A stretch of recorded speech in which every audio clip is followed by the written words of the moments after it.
और चलिए अब रुक करेंगे अगली खबर की। हम बात करेंगे यूपी कैबिनेट की बैठक हुई है। सीएम योगी आदित्यनाथ की अध्यक्षता में ये बैठक हुई, जहां पर कई प्रस्तावों पर मुहर भी लगी है। कुछ खास फैसले भी इस बैठक में लिए गए हैं। आपको बता दें, बैठक के बाद वित्त मंत्री सुरेश खन्ना और ऊर्जा मंत्री अरविंद शर्मा ने कैबिनेट की बैठक को लेकर जानकारी दी। कैबिनेट की बैठक में 19 में से 15 प्रस्ताव पास हुए, जिसमें बुंदेलखंड विकास प्राधिकरण को मंजूरी मिली है। साथ ही 14 शहरों में 740 एसी इलेक्ट्रिक बस चलने को लेकर भी मंजूरी दे दी गई है। कैबिनेट की बैठक में धान खरीद नीति के प्रस्ताव पर भी मुहर लगी है। वहीं नगर निकाय आकांक्षी योजना लागू की गई है, जिसके लिए 100 करोड़ के बजट का प्रावधान भी किया गया है।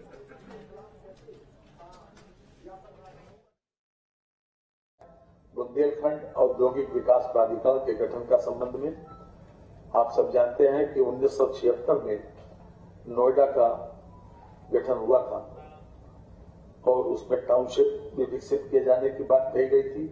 तो उसी तर्ज पर बुंदेलखंड मुख्यमंत्री औद्योगिक क्षेत्र विस्तारीकरण एवं नए औद्योगिक क्षेत्र प्रोत्साहन योजना के अंतर्गत इसका शुभारंभ हो गया है। ये 86 में बुंदेलखंड औद्योगिक विकास प्राधिकरण द्वारा ये डेवलप किया जाएगा।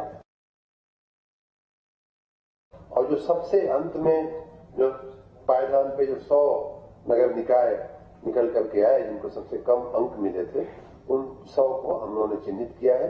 उनके विकास के लिए हम लोग एक पहली बात तो ये बता दूं कि उनका जो विकास है वो भारत जो राज्य सरकार ने बजट में 100 करोड़ रुपए का प्रोविजन किया है, वो कि भारत सरकार और राज्य सरकार की अन्य योजनाओं के साथ कन्वर्जेंस करना, सांसद विधायक निधि के साथ उसका कन्वर्जेंस करना, जो वहाँ के स्थानीय लोग जो अपनी मातृभूमि में कुछ योगदान देना चाहते हैं उसके साथ कन्वर्जेंस करना। तो इस प्रकार कन्वर्जेंस करके हम उन 100 निकायों को बहुत तेजी से विकास करना चाहते हैं। और कैबिनेट की बैठक में नगर निकाय के प्रस्तावों से लेकर लगातार जो चीजें सामने आ रही थी, वहां पर कैबिनेट मंत्री अरविंद कुमार शर्मा से खास बातचीत की है हमारे संवाददाता ने। सुनाते हैं आपको।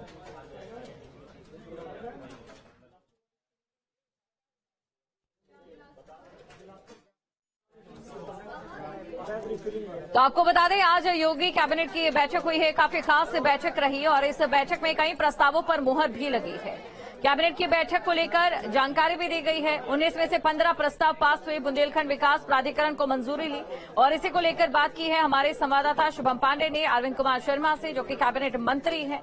बताएंगे आपको क्या कुछ उन्होंने कहा, ये भी आपको हम सुनाएंगे। तो कैबिनेट की बैठक में धान खरीद नीति के प्रस्ताव पर भी मुहर लगी। नगर निकाय आकांक्षी योजना लागू की गई और इसके लिए 100 करोड़ के बजट का प्रावधान भी किया गया।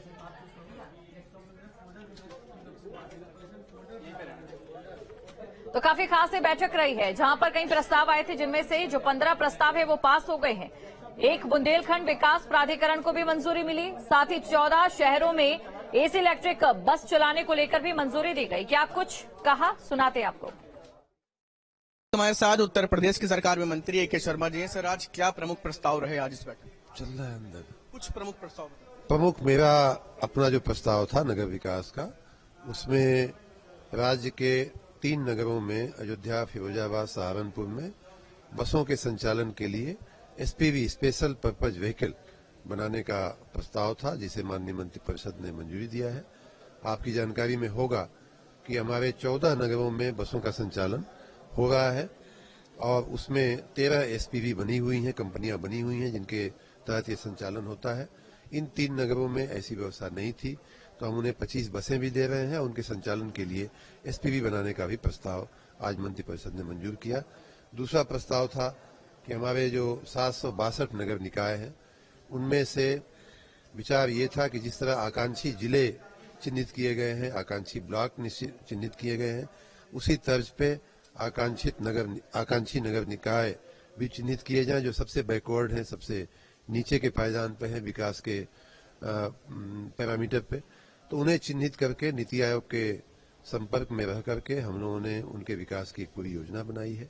सभी जो पैरामीटर सामान्य रूप से होते हैं, लगभग 12,000 ऐसे डाटा पॉइंट को भरने के बाद जो जिन नगर निकायों को सबसे कम अंक मिले 100, उन्हें चिन्हित करके और हमें उन्हें बजट में भी प्रावधान किया गया है पैसा देने का।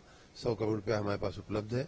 उसके अलावा भारत सरकार की, राज्य सरकार की अन्य योजनाएं, सांसद विधायक निधि की योजनाएं, मातृभूमि जो की सेवा करने वाले लोगों के का जो साधन होता है उसका उपयोग करके हम इन नगर निकायों को विकसित नगर निकाय बनाने की दिशा में आगे बढ़ रहे हैं। वीडियो जर्नलिस्ट सैफुल हसन के साथ शुभम पांडे, न्यूज स्टेट, लखनऊ। और चलिए अब बात करेंगे फतेहपुर से अगली खबर।